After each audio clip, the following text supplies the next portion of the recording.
আজ যদি কেউ বলে হলুদ বাদ দাও, একটা বাঙালি বাড়িতে কি সেটা সম্ভব? কিন্তু প্রশ্ন হলো, হলুদই কেন?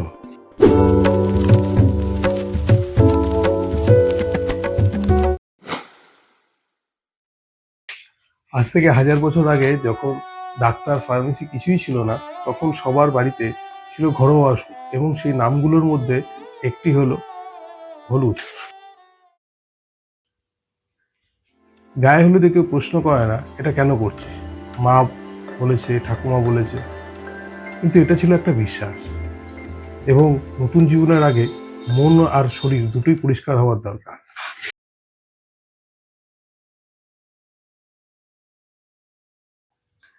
শুধু বিয়ে নয়, নতুন বাড়ি, পুজো এবং ছোট বাচ্চার ক্ষেত্রেও হলুদ ব্যবহার করা হয়। কিছু জিনিস আছে যেগুলো শুধু ব্যবহার নয়, সেগুলো বিশ্বাস করতে হয়। তার মধ্যে হলুদ। মজার বিষয় কি জানেন, আজকের হলুদের মধ্যে আছে কারকিউমিন, যে আমাদের পূর্বপুরুষের বিশ্বাসকে আজ সায়েন্স এক্সপ্লেন করছে।